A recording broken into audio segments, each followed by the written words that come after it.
Hello and welcome to another pedal review video. This time we're going to be having a look at the digital reverb pedal and the sonic ambience pedal from Sonicake. Now I've decided to do both of these pedals at the same time because they're kind of trying to do the same sort of thing, which is just do ambience. One is just a dedicated reverb pedal and the other is a delay pedal with reverb in it. So I thought, why not just combine the two, maybe have the two of them do a shootout. For the beginning of the video, we don't really know or tend to assume what's going to be best. Maybe the dedicated reverb pedal is the best at doing reverb, while the sonic ambience is best for just delay and the reverbs on there are just okay. So let's start things off by having a look at the reverb pedal. The controls on this pedal are quite simple. It's one dial controlling the level of the reverb, and the toggle switch is a three-way position switch to select the kind of preset of the type of reverb we have. The presets on the pedal itself are a plate, hall and room type reverb, and then how we're going to be assessing this pedal is by going through all three of those settings and taking the level control between 12 o'clock and the maximum value available. My methodology for kind of going between just those two hard settings is just because I like to kind of push things to the maximum setting you can have and then kind of going to the middle, because using those two reference points you can kind of imagine what it's going to be between that, and then backwards down to zero you can imagine and extrapolate what that might sound like as well.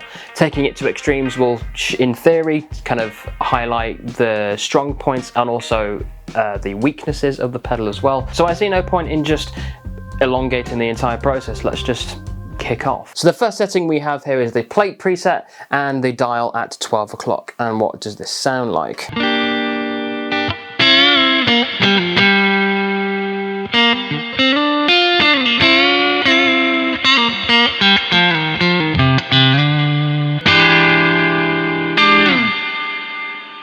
Quite bright, there's quite a lot kind of going on there. I'm trying to do a lot of depth. Let's turn that up.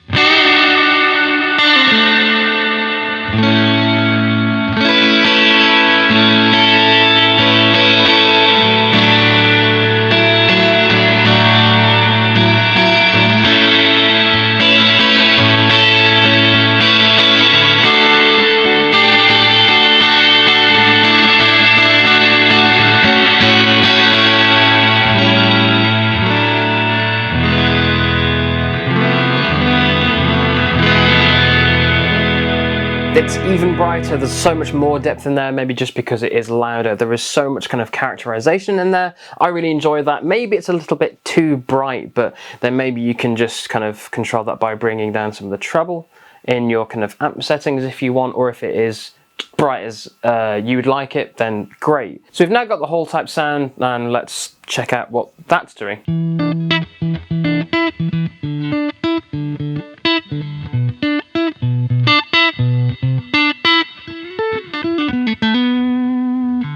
It's a lot more subtle. You really have to kind of play a lot harder to kind of hear the tail end of the reverb.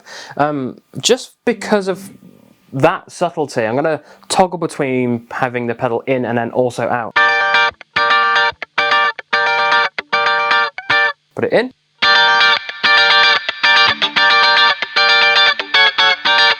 Pushing that even further, kind of going between on and off, you can really pick out where that is kind of sitting within the mix a lot better. So that subtlety may just be kind of confusing at first. It's a lot more tamer, not as bright as the previous preset, a lot darker perhaps maybe. I would like a little bit more kind of oomph out of it. So to get the oomph, let's push it even further.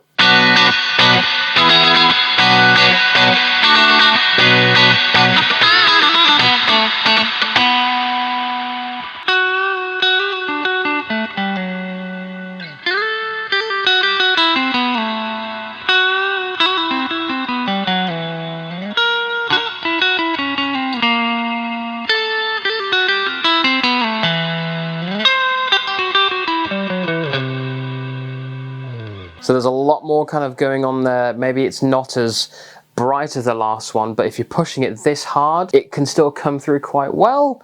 It's a lot more subtle. I like how it kind of dies off. I think overall it might not be as powerful as the plate reverb setting, but I kind of like the way that the higher end is kind of rolled off and how it decays a lot more. It's a little bit more natural, I'd say, but let's compare it to the next setting, which is the room reverb.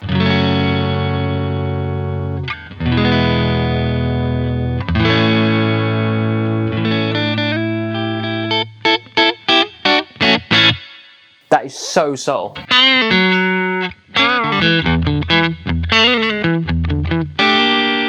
No reverb. And bringing it in.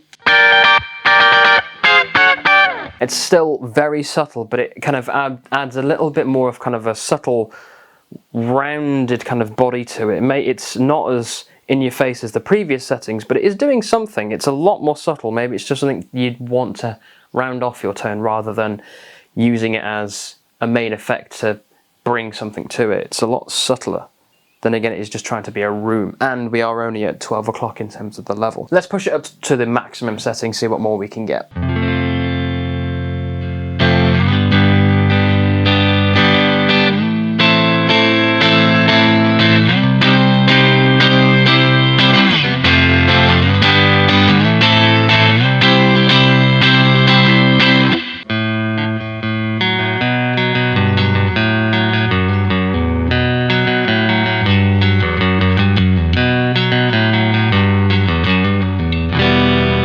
Take it out. The only downsides I'm really hearing from this is that the reverb sound itself, especially in the decays and when the level is being really pushed, you can hear how artificial it's sounding. You can hear it a little bit. This is still the room setting. It's a little bit kind of artifacty. Bringing it down to the hall setting now.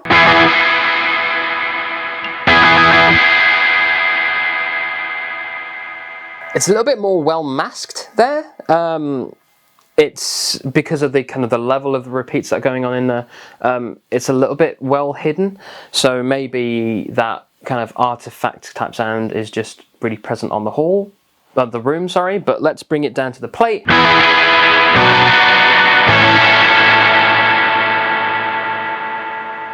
Actually, that is a lot more natural sounding, so maybe it's just that room setting that is just adding that artificialness that really kind of helps you pick out the algorithms and the kind of the calculations that's going on in there to calculate the level of the reverb. At least for the demonstration part of this, that brings the reverb pedal section to a close.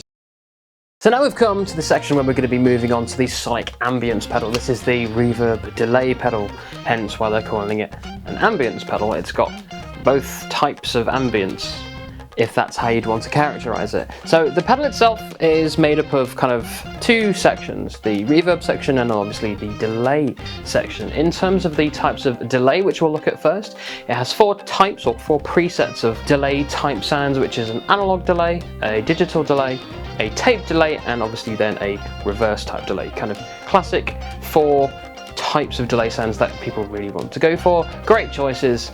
So there's a lot to kind of play with in there, albeit just at face value. So what we're going to do to demonstrate this pedal is just focus in on the delay feature at the moment. We'll look at the reverbs a bit later. So we're going to start with the analog type sound and then cycle through the rest of the presets. We've got the repeat just at about 12 o'clock and the blend looking more at 2 o'clock. The time control is actually a bit ambiguous because I've actually got the tap tempo setting enabled.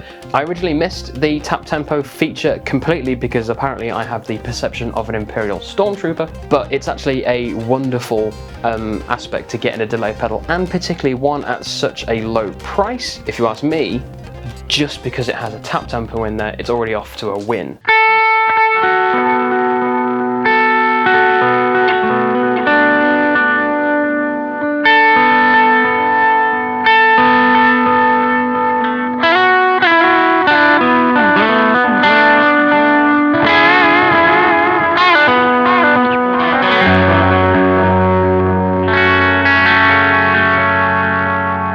that's a perfectly serviceable delay. A lot of kind of characterization in that kind of analog sound. Maybe it's enough to rival my DD8, or maybe even a little bit better, because comparing it to that pedal, the Sonicake has a lot more standout decay on that analog setting, how much that high end is rolled off. Gives it a much more warmer tone than kind of analog type delays, well, virtual analog delays than I've previously looked at before. Let's move away from analog and look at digital and see what that's got, bearing in mind all of the settings apart from the preset type sound hasn't been changed.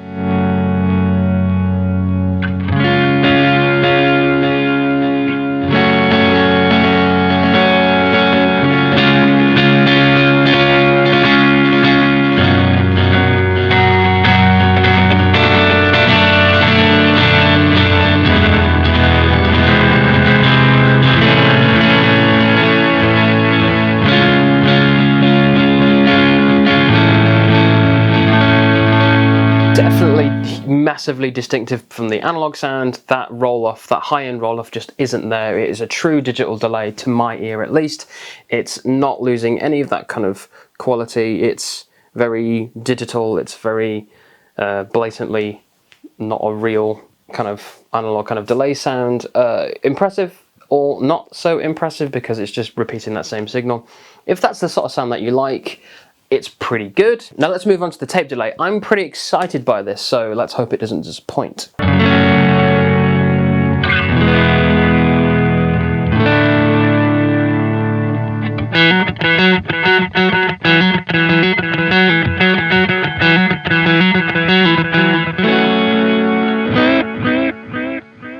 If you play kind of like stuttered chords like that, you can hear that warbliness in there quite well. Whether that's good or bad is entirely up to you. Like it's if it's a sound that you want. I don't know, it's a bit of an interesting one. Maybe that warbliness is too much, or maybe it's not enough. So here we are at the reverse type sound. What do we have in store for us? That's quite interesting.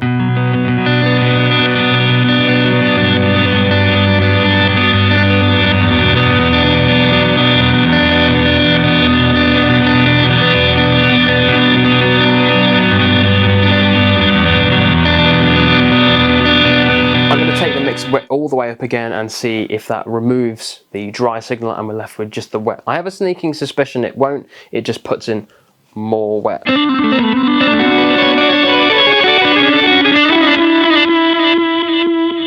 So it doesn't remove the original guitar signal, it's still very much in there, it just increases the amount of wet signal that there is. So if you wanted to have a truly completely reversed signal, you're not going to get that with this. So maybe that's something that would put you off. That high pass filter is really interesting that it's there and that it's so aggressive. Let's just do one strike and then just see really how much is being stripped out. Like towards the end, it's so radio filter-esque, really interesting, but maybe that's in there to pull out all the body so that your guitar signal may not get swamped. Maybe? It's interesting. At least for now, we're going to leave that there. We're going to go back to the analog signal and really take some of these other settings to extremes and see what we can really pick out. So we've gone back to the analog signal. We've got the repeats all the way up and the time control engaged to then be a really, really quick slapback delay. So it sounds like this. Kind of your classic radio drama series set on the moon or in space somewhere. Really fun little vibe, and the roll-off that's in there, because the analog sound I think really complements that particular sound quite well.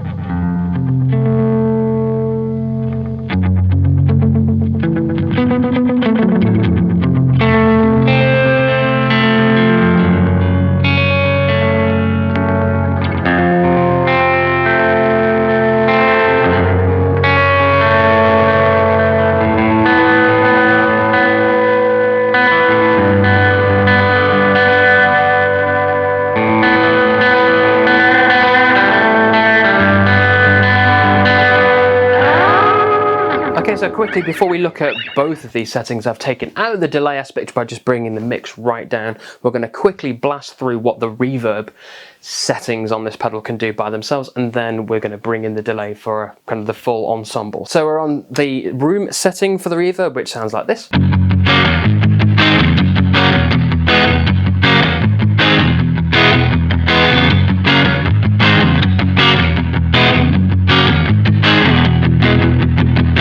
The mix is actually quite fairly low. It could go further. Let's take it to an extreme.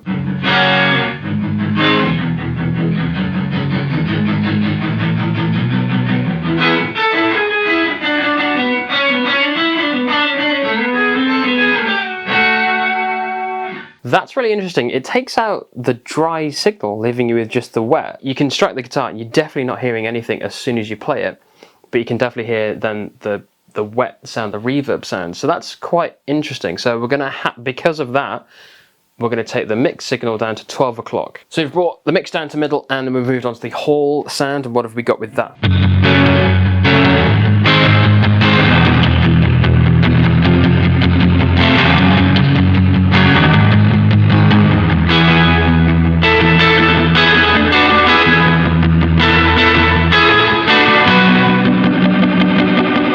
Really nice layered deep sounding reverb to me. Move on to the next.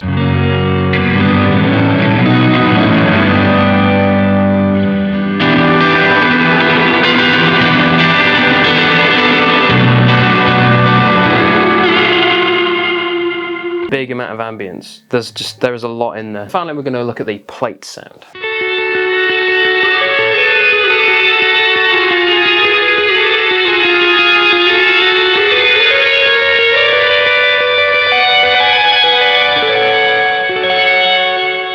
Huge ambience. I prefer that much better to the church one, just personally. But let's look at it just on face value. There's 4 very distinct different types of reverb in there from a really small pedal.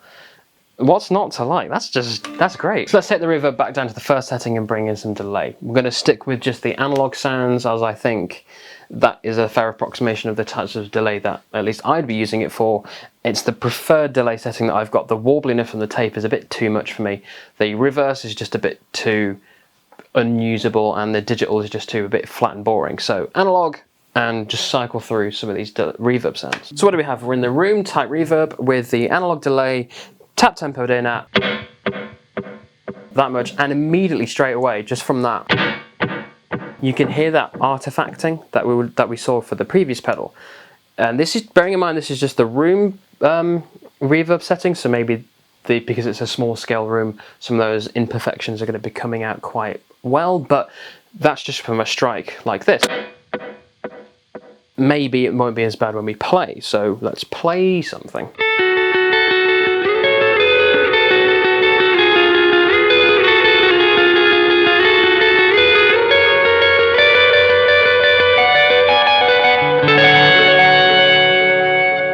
As I thought, like with layering it with some actual playing, it's a lot better hidden, but it's a sound that on its own that you might still hear here and there, and it's not a pretty sound. It's a bit too artificial. So let's move on to the next reverb setting. So here we are in the hall setting. That artifacting is considerably lower. There's a little bit that you can pick out, good or bad, who knows, but let's play that same riff again.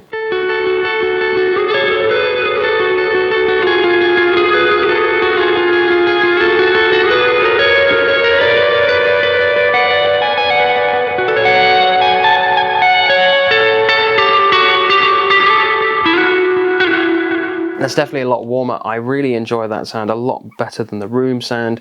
The room sound was a bit too small in terms of if you want to go for that big ambience, but if you want something that's kind of small scale, just in a room to really kind of get that kind of indie type sound, that room setting is really quite nice for that. But I like my sounds big, so let's go from hall to the church sound.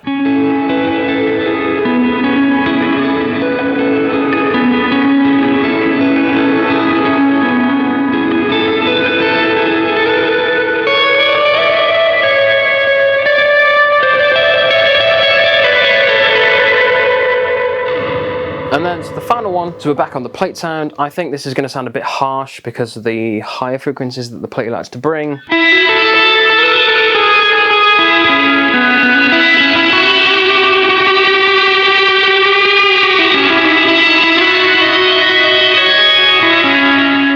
It's a little bit too unusable, really, if you ask me. It's a little bit too bright, really is a bit too sharp. Maybe it sounds like a bit, I don't know, but it's definitely a little bit too sharp for maybe at least the playing that I sort of like to use it for. But you can still get creative with it. But going between that hall and church type sound with the delay engaged, it really opens up a lot of nice possibilities in there. The room type sound is quite good, but maybe I'd have fewer needs to apply it in a sound or use or engage it in general. So we've had a look at both of these pedals now, and they're both pretty good at what they do. They're pretty cheap. The dedicated reverb pedal, it comes in at around $40, and the Ambience is at $50. They both do what they try and do, but it's really kind of a matter of how good they are at what they try and do. If you ask me, the reverb pedal is a bit lacking in almost every kind of aspect. It's just not giving enough on its own. I think the best setting is that plate sound because it's so strong, and compared to the other two sounds in there, it's a lot louder and a lot more distinct. The others are a little bit too subtle. You could put that in the inverse way, where you get a nice amount of reverb from the other two sounds and the plate is just a bit too much. It's really just how you look at it. Because there's such disparity between the two, it's kind of hard to flip between the three sounds without dramatically altering the kind of types of sound that you really want to go for. But the range in there is quite good, so it's okay as a reverb pedal, but it could be better. But bearing in mind, because it's so cheap, this pedal might be your first pedal, or especially your first kind of reverb type pedal. Keeping that in mind, that's a really good pedal to go for. But if you want a pedal that's got a lot of vibrance and ambience to it, the Sonic Ambience is the real pedal to go for here. You've got a built-in delay and a built-in reverb. They can operate independently. You can take the delay out and have just a reverb pedal, and you can take the reverb out and just have a delay pedal. Or what a lot of people might try and do is have both on at the same time. There's a lot of creativity you can have in there. The range of delays in there is really good. Some taking them to extremes is quite interesting. Maybe some of the sounds aren't that musical, but the fact that you have those sounds in there is really quite good to go for. And the range of reverbs in there is really good as well. The same sorts of sounds in there. You get one extra type of reverb within the Sonic Ambience, which is staggering to see because it's just fitting more in it in such a small frame. The fact that you've got a tap tempo in there makes it a really versatile and usable delay. And the fact that you've got such a small pedal for a reasonably small amount of money, an affordable pedal that can do quite a range of sounds in there, is really eye-opening, and it kind of makes you think, am I really kind of getting everything I could out of this? Because this is a really small pedal with a lot of punch in it, a lot of sounds in it, at a really affordable rate. So if you ask me, out of the two, you may as well just go for the Sonic Ambience. That's just what I think. Just for transparency, the company Sonicake did send me these pedals, but I've not been asked to give a favourable review. Obviously, with what I've just said, it's not completely favourable with what they are offering with this, but it is an affordable pedal. There is some great stuff you can get out of it, but what do I know? You tell me what you think about it down in the comments below. I'll be very much happy to see what you've written and what you think of these pedals and how you'd use them. If you like what you've heard in this video and you like the kind of sounds what these pedals have got, you can check the description of this video, and for my affiliation link to buy these pedals from Sonicake yourself. Helps me out a lot. It's a big really appreciate if you do. But let me know what you think about these pedals down in the comments below. And I've been Harry, and thanks for watching.